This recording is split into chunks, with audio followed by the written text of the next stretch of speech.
Всем привет! Сегодня такое кратенькое видео будет. Значит, автомобиль из города Клин.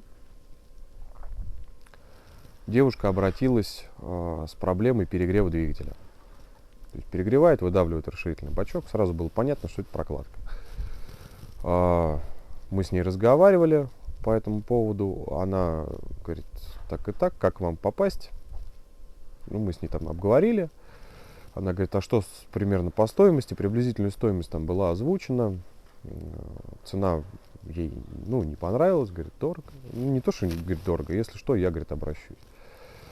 По факту она обратилась у себя где-то в городе Клин на ремонт. Значит, там ремонт вышел по тем же деньгам, грубо говоря, что и у нас. После чего автомобиль, отремонтировали. Она там, грубо говоря, от сервиса проехала, там, не знаю, 10-15 километров. После этого пропала мощность двигателя. И автомобиль начал глохнуть. То есть при попытке запуска автомобиль сразу глохнет. Отволокли его куда-то в Москву. Я уже не помню куда. На диагностику двигателя. Значит, там приговорили поршневую. Сказали, что надо разбирать двигатель, ремонтировать поршневую. Ну, а дальше смотрите.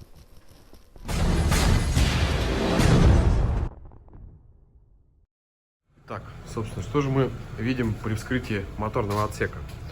Здесь у нас ребята уже что-то лазили, что-то смотрели. Здесь все в масле, здесь все улито соляркой. Думали, что воздух в системе. Вон, видите, сколько ее солярки. Много. Вскрывали, значит, смотрю, патрубок. Здесь у нас как-то очень много масла. Хотя не сказал бы я, что его чересчур много, но да ладно. Сейчас мы вскроем ГРМ и посмотрим, почему же у нас у автомобиля нету запуска. Ну что ж, в турбине здесь однозначно кранты. Сейчас.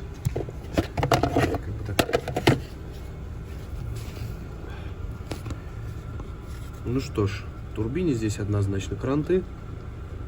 Такого быть не должно. Она тут и вперед, и назад, и во все стороны. Ну, в общем, турбина в ремонт. Значит, скрыли ГРМ. С ГРМом здесь все нормально. Все метки на своих местах. Но заметили одну такую штуку. Сейчас я вам продемонстрирую. То есть, если мы снимаем вентиляцию картерных газов, автомобиль у нас запускается без проблем. Как вы можете видеть, двигатель работает нормально, но здесь у нас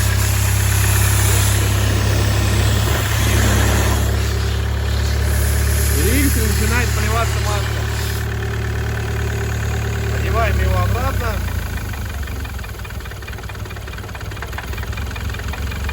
Машина глохнуть начинает. Снимаем, машина заводится. Сильный запах масла. Значит, что мы сейчас будем делать? Сейчас мы будем снимать турбину, вести ее на ремонт. Перво-наперво. Потому что, скорее всего, из-за разбитого картриджа часть выхлопа идет в поддон и, естественно, начинает выдавливать масло через картерные газы. Сейчас мы, значит, будем удалять отсюда турбину и повезем ее на ремонт. Снимаю, значит, трубку маслоподачи и наблюдаю такую картину. Здесь должно быть, здесь медное колечко должно быть. И вот там медное колечко должно быть. Его ставить не стали. Не знаю, кто тут ковырялся.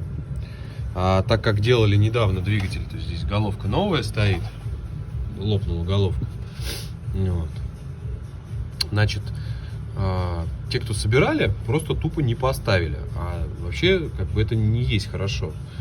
Она поэтому ссаться начинает и все остальное. Масло здесь однозначно надо будет менять, потому что оно все с сажей. И масло, и фильтр. Вот, сейчас дальше разбираем. Отсоединили катализатор. Видим здесь масло. При попытке повращать ось турбины ничего не происходит. То есть у нас развалился вал пополам. Будем надеяться, что там с геометрией все хорошо. В общем, как вы можете видеть, здесь болтается. Ну и здесь, естественно, Вал развалился.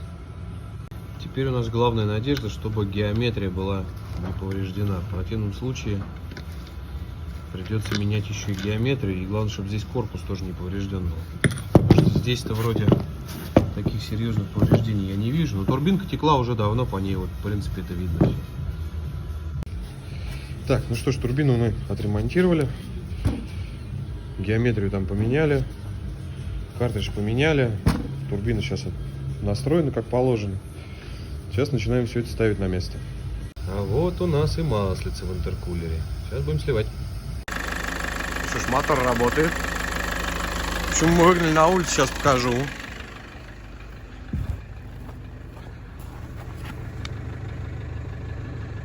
Так он будет дымить до тех пор, пока у него не выгорит масло с катализатора. Запах горелого масла. Красота. А так, в принципе, все готово. Будем радовать владельца. Итак, автомобиль мы, значит, починили. Здесь была просто, как вы видели, да, здесь изначально неправильная диагностика была проведена. Вместо того, чтобы проверить, допустим, турбину. Турбина, ну, вы видели, да, то есть там обломила вал. Значит, мы свозили турбину в контору по ремонту, потому что там надо было поменять и картридж, и поменяли геометрию, потому что геометрию побило крыльчаткой горячей части. Вот. Чем чреваты такие поломки? Это хорошо, что она там как бы перестала ездить, да, то есть не стала ее насиловать, этот автомобиль. Чем чреваты такие поломки? А такие поломки чреваты тем, что у вас начинает двигатель голодать маслом. Так как турбина смазывание турбокомпрессора у нас идет через коленвал, масляный канал идет у нас в блоке, и смазывание всего, в принципе, двигателя идет через коленчатый вал. То есть насос, грубо говоря, скажем, там, выдает у вас там 3 атмосферы давления, да, масляное. Минимальное давление масла, на котором срабатывает датчик, начинает моргать, это когда у вас там, по-моему, 1 атмосфера. При этом начинает, да, моргать датчик давления масла. И когда у вас идет недостаточное смазывание, естественно, 3-4 цилиндра, начинается износ вкладышей коленчатого вала, что могло привести к более печальным последствиям. Именно поэтому я как бы всем рекомендую, ну, поглядывать периодически на свои турбины. И когда вы начинаете замечать, что у вас уходит куда-то масло понемножку, начать надо осмотр двигателя на течи. Ну и также неплохо было бы обратиться, ну, как минимум к знающим людям, которые могли бы провести какую-то диагностику вашей турбины.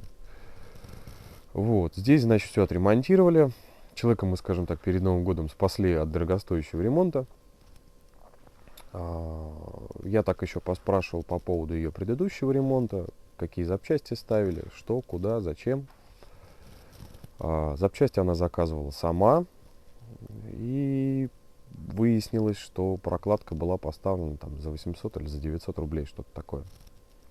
Ну, естественно, я ей сразу сказал, что такая прокладка работать не будет, потому что стоимость этих прокладок там у нас начинается от 5,5 и выше в космос.